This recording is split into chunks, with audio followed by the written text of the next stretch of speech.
we're back with FBW, so we're going to go straight into SummerSlam. So Woo. we're doing our night one picks. Yeah, woohoo! So excited for this Yeah, because they've really, these like SmackDown and Raw episodes have got me really excited for SummerSlam. If you can't tell, I'm being sarcastic. Yeah, they've been absolutely shite. So bad. Shite. So bad. That's one of the worst Raws ever. SmackDown has been terrible. I'm still excited for SummerSlam because we're wrestling fans. Yes. But I think it's just because we're hoping beyond hope that something happens. Yeah. Just do something. Yeah. I beg of you, do something. Please. You know what's annoying is because we know what they're capable of. And they're just making all the wrong choices. And I'm just like, come on, give us something to be excited about. I mean, I am excited about Brock and Oba. But I'm excited about it, but at the same time, I feel like it's almost unnecessary at this point.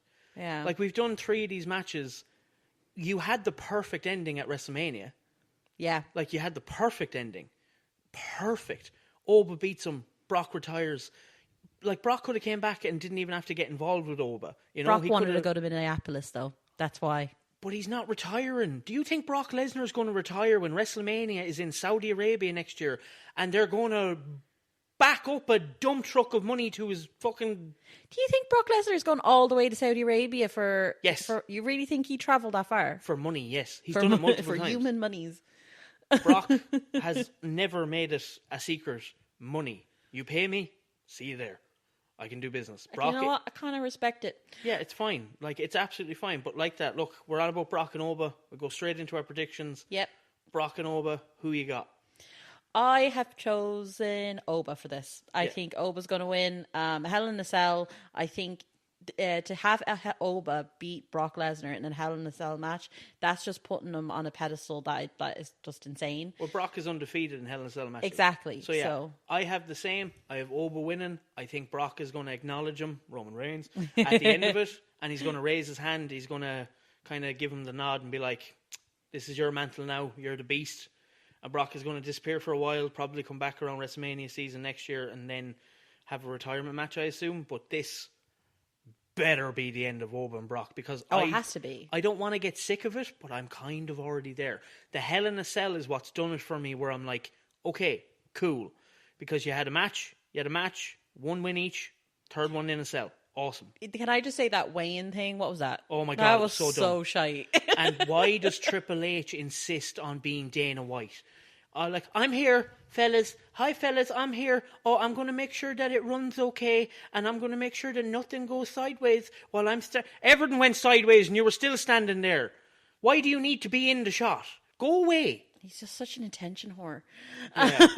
But yeah. Me attention to me. First match, we both have Oba. I don't think there's going to be anything big coming out of it. I think Oba's going to win. Brock's going to acknowledge him. That's the end of it. Move on. So I think from there, we just move on to Fatal Influence. I think Fatal Influence versus the Bellas and Paige. Yeah. This one I'm not that overly interested in, to be honest, but I have down Fatal Influence to win here. Because I feel like if the Bella Twins and Paige win, I will be annoyed. I think what might happen is, I think Nikki... I think we might have the same idea here. Go ahead. I think Nikki is probably going to... I don't know. Don't trust her. Don't trust her. Don't think you should. No. Don't think anyone should. No. You know? I'm fairly certain Paige is going to eat the pin here. Fatal Influence are going to win, and the Bellas are going to kick the living child out of Paige. Yeah, I'd say that's how it's going to go. Nikki's going to beat up.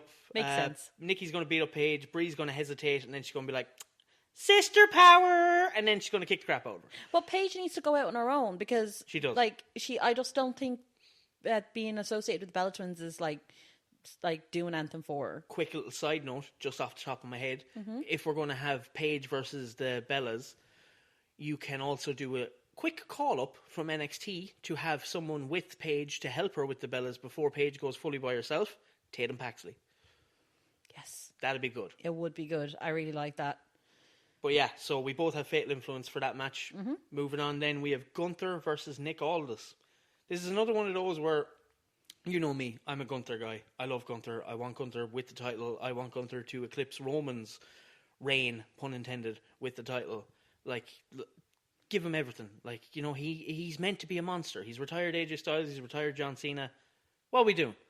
I love Nick Aldis, like Magnus. Like, come on, TNA, good run, NWA, matches against Cody were great, all that stuff. I'm delighted that he's getting the SummerSlam match. You know, we've seen him in that interview with Chris Van Vliet. Yeah, where he teared got up. emotional. And it's like, I was like, oh. Yeah, it is. It is an all moment because it's like, fair play, dude. You've worked your ass off. You're now getting your first match in WWE in SummerSlam. I just don't like that it's Gunther, because Gunther keeps getting put in these positions. Now, they're going to have a banger of a match because Nick Aldis is a great wrestler. He always has been. I'm sure he still is. You know, he's going to have a bit of ring rust, but Goldberg had a great match with Gunther in a retirement match. Nick Aldis, probably going to have a banger. Yeah. Goldberg can't lace Nick Aldis' boots when it comes to wrestling. When it comes to squash matches, fair play, Goldberg. You do you, buddy. When it comes to wrestling, I think Nick Aldis has you. So I'm expecting a banger of a match, even with 4 years off wrestling from Nick, you know? I think so too. I'm still expecting Gunther to win. If he doesn't, I don't know what we're doing here. So Gunther's your pick? Gunther's absolutely my pick, Gunther's and he better be too. Everybody's pick. He's your pick as well? Yeah. Anybody who makes picks or who does predictions, if you're picking Nick, what are you doing? Like, you better have a great reason why. Because I mean, I would be shocked and happy for him if he did win. No, you shouldn't be happy Why? because he can take a loss. It makes sense if he loses. If Gunther loses, everything is gone. I'm assuming Nick Aldis is a wrestler now. No? It doesn't matter. Even if he is a wrestler now, you put on a banger of a match with Gunther and show that you can stand toe-to-toe with him for 15 to 20 minutes and lose, people are still going to look at you and be like, damn, this dude isn't somebody to be sniffed at. Like, we have to be careful when he's in the ring with us, you know? Whereas if Nick goes out, puts on a great match, and then gets a 1, 2, 3, everybody's like, what the hell? Gunther lost. Yeah. How did he lose to the dude who was GM 2 weeks ago? Fair. That's a absolutely you gotta make, not. And the worst thing is I'm terrified that he will lose because this is WWE and they do think, oh my god, they've just been doing things arseways lately. But yes, we both have Gunther in that match. I don't think it'll be. I think what will happen is they'll have put on a great match, similar to Brock and Oba. Gunther, like what Gunther did with Pat McAfee. Even though I shouldn't put Nick Aldis, Pat McAfee in the same thing, but after the match, Gunther will probably be like, right, you were better than I expected, you know? Okay. And he'd probably just leave on that. We'll see. Like, I really don't know how it's going to go. I haven't really thought of it much. Gunther better win. I think, honestly, I think the best thing they can do with it is just put on a really good performance. You know, Gunther gets the win, but and just Nick Aldis shows us what he can do. And I think that's all we should be expecting from that. Fair, yeah, and exactly. So, moving on, then we have LA Knight, Solo Sikoa, Royce Keys versus The Bloodline. Yep. So, thoughts? This one I was actually conflicted on because I want LA Knight and Solo and Royce to win, but I actually picked the Usos because I just see WWE just, oh no, we can't have the Usos and the Bloodline losing, so I can see them winning. Now, how they win, I don't know how they're going to do it, but I have a feeling like... Okay, so okay, I also have a feeling. I have a tiny little fantasy book here. Hit me with it. It's only a little thing. Yeah. So I have this thing that Solo has basically said that he is now aligned with LA Knight and Royce Keys, and he's like, I'm not, like, I want to be away from the bloodline, not my thing.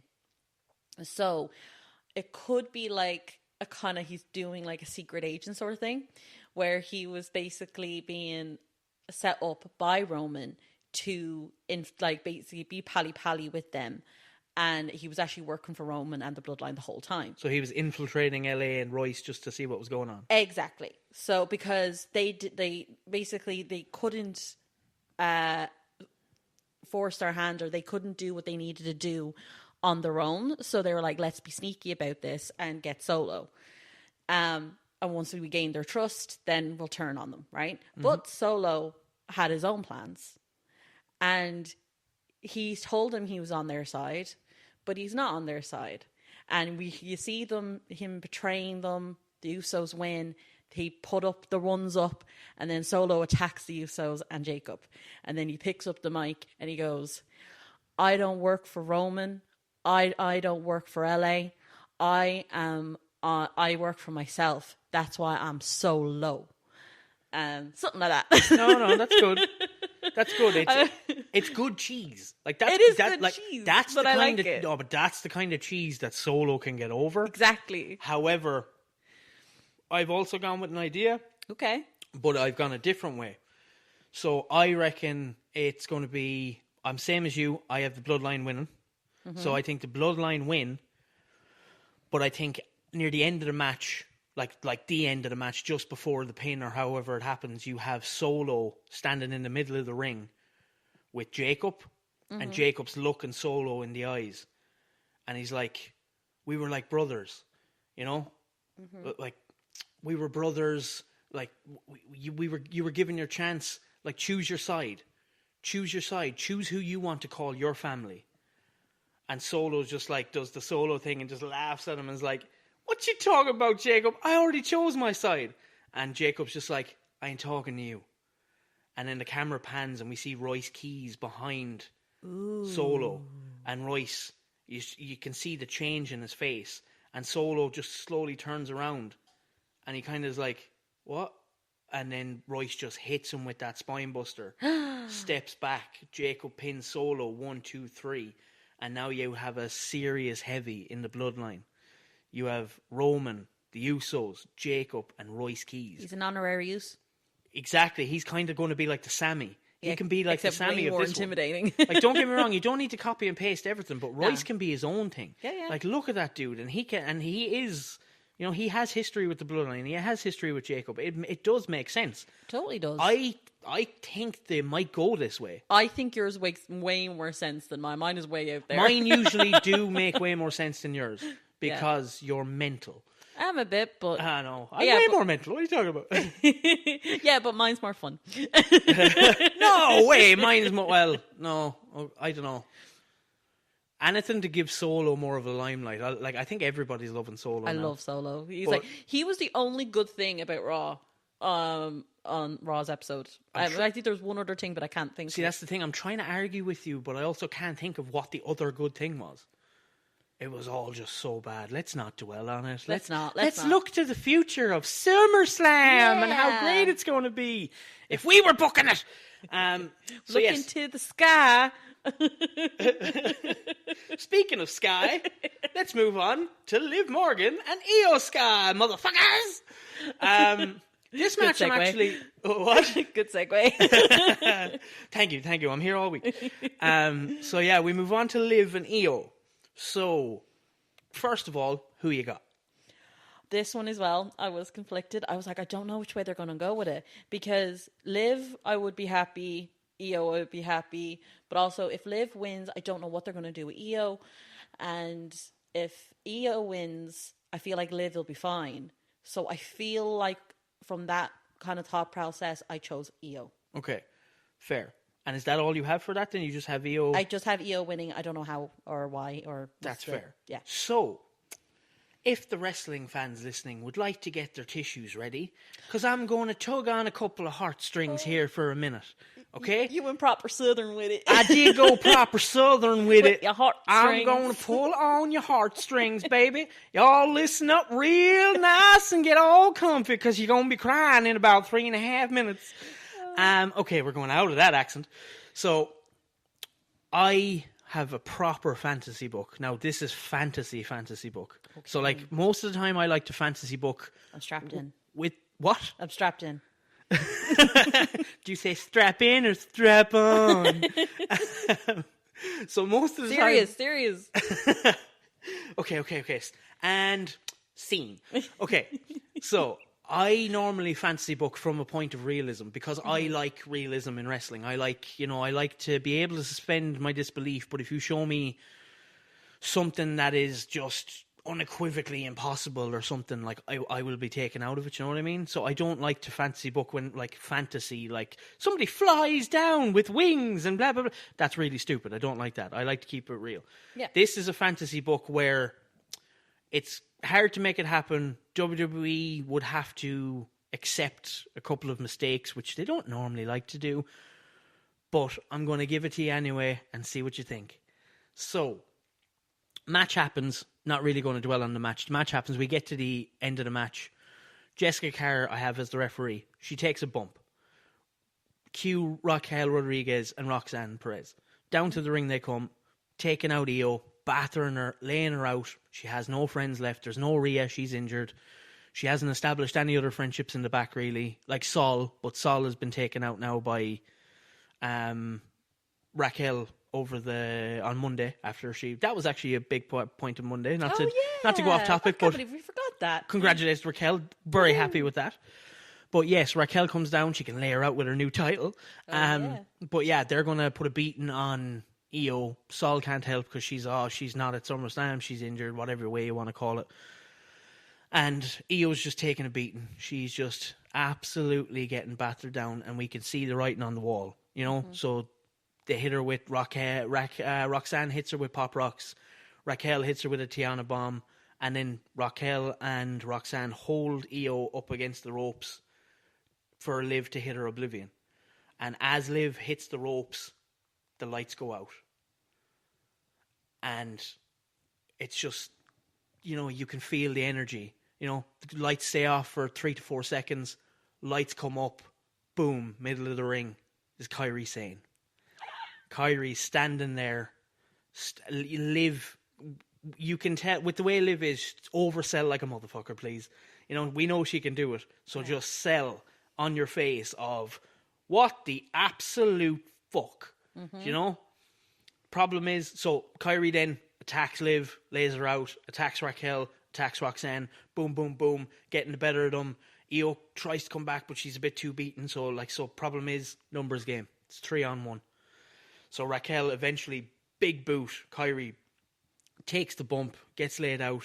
Then all of a sudden they start putting a beating on Kairi. And was all of this for nothing? Are we just bringing Kairi back for this? And then Io starts to come back a little. She takes out Roxanne. She's getting her bearings back. But they're still putting a beating on them. They're getting the better of them. The two of them are laid out. And Kairi's taking a bad beating now by Raquel. She's properly laying her out. Liv is laying her out. And then the lights flicker. You have the lights flicker and everyone's like, what's going on? And then you just hear over on the microphone or over on the tannoy or whatever, you just hear, Kairi! And Asuka's music hits and she just comes down to the ring. I can see her getting a little emotional. No. And Asuka then just bowls down to the ring and you have the Kabuki Warriors, all three of them, finally back together, finishing this goddamn story that you should have been able to put a bow on already. Beat up Liv, beat up Io, beat up Liv, beat up Roxanne, beat up Raquel, lay them out. You have Io then go to the top rope. Kairi and Asuka roll out, obviously, because they don't want to give the game away to the ref. Eventually, Jessica Carr stirs because she's taken a massive bump and she's been out for minutes. And then Io hits the over the moonsault. 1, 2, 3, gets the win. Raquel or Liv rolls out. Judgment Day, pissed, whatever. But then you finally have Io in the ring. Jessica Carr gives her the title. She has her back to where Kairi and Asuka have now come into the ring. And then Io turns around, sees the two of them, and just like the two of them then just jump her, and they just, like, in a good way, they hug her, they squeeze her, then they step back, and as they would, being the Kabuki Warriors, they bow to Io. The lights go out, lights come back up, and it's just Io in the ring by herself. Oh, stop! And that's the story. That's your thing. It's a one. If that happens, I'm going to cry my eyes out. It's a 1-night contract for Kairi. That's all it is. You fly her over, put her up in a 5-star hotel. 1-night contract. That's all. Because clearly they don't have plans for Kairi. I'd rather see Kairi go do something else. So sign her to a 1-day, 1-night contract. Do that. Asuka's still under contract, so just bring her back. Have a beef for Io. I don't think Asuka's going to have a problem with it. That's my booking. That's how you do it for Io. Oh my God. There won't be a dry eye in the house. I know. Oh, that's amazing. And if that doesn't happen now, I'm going to be disappointed. I know. I've been sitting on this for ages and I've wanted to do it in this video. That's so good. And it is. I think it is genuinely. I genuinely think that is storybook. That is. That's how it ends. That's how that story ends. We've had the entire build-up of Asuka and Kairi and the whole, like, Kairi! But this time it's coming from that mentor, that kind of mother style kind of thing she gives off, where it's like, not my Kairi, do not touch my Kairi, you know, and then comes down all that, Io wins, and we get to say goodbye to the Kabuki Warriors the way we deserve and the way we should have already. Yeah. Oh my god, take a bow. That was awesome. Thank you. Was so Thank good. you. I thought it was. I'm there like crying and just like the thought of that, like if that actually happens, I'm going to be a puddle. Oh, poor little, look at you, you're all teared up. Stop. Speaking of crybabies, we're on to Cody Rhodes versus CM Punk in the main event. And all the Cody crybabies. Cody crybabies. Oh, if only we could go back to those days. Oh, God. Hopefully. We didn't know how good we had it. Yeah, oh, we really didn't. But yes, we have Punk versus Cody. I have a bit of a thing for this one also, so I hope people have patience with listening to me. The one I have for this one, the Kabuki Warriors one, I've been going through in my head for weeks. So I had that down. This one I came up with this morning. So Okay. I have it written down. So I will need to read from it. So I do apologize if I sound a bit more wooden. However, it's gonna be worth it because it's WWEified, because I don't trust them. However, I can still do what you do better than what you do it. Prove me wrong, because I can go ahead. Because who do you have winning, Rekiko? Who do you have? And do you have something for this? I don't have anything for this. Good. One... I'm glad you don't, because I'm going to go ham in a minute. So for this, I was kind of going back and forth, if I'm being honest. And you know what? Can I just point out as well that they have the Sami Zayn versus Finn Balor for the number one contender match for this title on night 2, which I find very interesting because I feel like they shouldn't have done that. I feel like they should have had that at night 1 before this match, because it could also give the game away. Because if, in my mind, if Cody wins, Sami is winning against Finn. If Punk wins, I feel they'll give it to Finn, because wouldn't they do a Punk versus Finn like going again? But you know what I mean? So I was like, that was a bit of a weird choice. Or am I wrong? I believe you're wrong. Okay. Because if Punk wins, he can go up against Sami, because he's the one who took the title from Sami after his 9-day reign. True. You know? And Cody can go up against Sami. That one makes more sense for Cody. But he can also go up against Finn. That is also like somewhat of a dream match. You know? So I don't think people are going to sniff at it. No. So I don't think it's actually a problem. I think I'm actually cool with it. I'm actually happy that they have it night 2, because we could get something out of it. I thought that was interesting though, because I kind of feel like that will kind of play in people's mind, because when that match comes on, we'll already know who they're going up against. You know what I mean? So it's kind of interesting. But anyway, for the Punk versus Cody, I have chosen Punk. Okay. Yeah, that's all I have. I feel like they're gonna have Punk win. That's fine. It's a predictions video. You don't need to have something. This is fantasy book wrestling. There's something that I want to happen, but at this point, I'm done hoping it'll happen. Yeah. So and you know what it is. As am I. Yeah, we're obviously you're referencing the Cody heel turn. Yes. How? Yeah. Everyone wants it to happen. It's not happening. It's never happening, and I've given up. So that nice little segue to my pick and my fantasy book. Okay.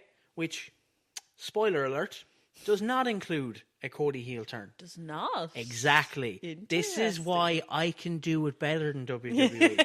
Okay? Now, they can prove me wrong, because they could do this. I could see them doing this. Okay? Okay. However, this did come into my mind, and if they did do this, I'd be like, all right, that's something interesting. Here we go. Like I said, could be a little wooden, because I'm reading. So, Punk wins. Right. That's straight away. Punk wins this match, retains his title. So, WWE-wise, they're good friends. They've always been good friends. Let's not let a title come between us.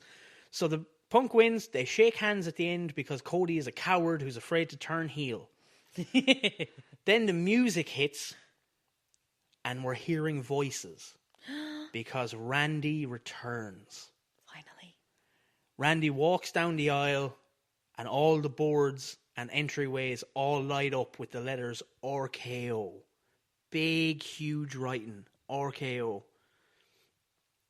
And as he reaches the end of the aisle, with Cody willing Randy into the ring, Punk comes up behind Cody, places a hand on his shoulder, and Cody turns ready to fight. But we hear, because the camera's close in on them, Punk reassure Cody, I'm on your side. I got your back, brother. Randy hears this from the outside, and we hear him say, oh, you got his back? Well, two can play at that game. Randy puts his hand to the sky and whirls his finger clearly as a signal, and the lights start to flash. We hear rumbling, and then we see those 3 letters lit up on the boards in the entryway, RKO, but they start pulsating. They start getting small to big. You're smiling, so I'm going to keep going. So they're pulsating, they're shaking, and they just start moving up and down, but they start going more viciously up and down, almost like it's crashing down. And as it's crashing down, they hit the bottom of the boards, and we start to see the ore come loose. It's almost like it's hanging on until it crashes and falls off, simultaneously leaving the letters KO as we hear Kevin Owens' music hit. Fuck yeah. And he's back. Kevin storms down and he gets beside Randy. They both storm into the ring, lay a beating on Cody and Punk, who've both just had a grueling match. Mm-hmm. So we have a fresh Randy and a fresh Kevin.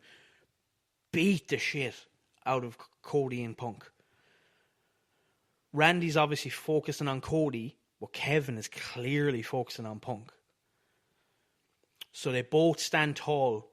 Randy then lays Cody out with a punt, and Kevin lays Punk out with a title shot. And it's clear that Cody and Randy have unfinished business, while the WWE title scene now is a new challenger with claims to being best in the world. Damn. Hell yeah. Oh, how's that, WWE? I can keep Cody and Punk face and still make the ending good. Do it better. Do it better, because we're here on a Saturday afternoon hoping that we get a good SummerSlam, hoping that it's great. That, in my opinion, if you're going to keep Punk and Cody face, you got to do something like that. Mm-hmm. Now, there's been times in the past where I've had great ideas. I thought, oh, that's good. They can't do better than that. They've done better than that. Please do better than that. Please, if you don't do that, do better. Prove me wrong. Prove why I'm sitting in my house not booking a wrestling show and you're the ones who deserve to have a pen. Okay? Because you can talk shit about wrestling fans and about people at home who like, oh, the fans should just enjoy the show. Give us a reason to enjoy the goddamn show. Exactly. So yeah, there's my rant. There's my SummerSlam. Couple of fantasy books by me. Do it better. Mic drop. Yeah, motherfuckers. So that's all from our predictions video from Rakiko and Jay. And if you enjoyed it and you would like to join the booking team, hit subscribe. And we will be back tomorrow for our predictions video on night 2, while also a quick review of night 1. Possibly going on a rant of how good it was, maybe about how much better I am. But we'll see. Maybe I'm eating some serious crow tomorrow. I hope I am. I hope so. But look, we'll talk to you tomorrow, guys. And bye, what guys. do we always say? But I can only go up from here.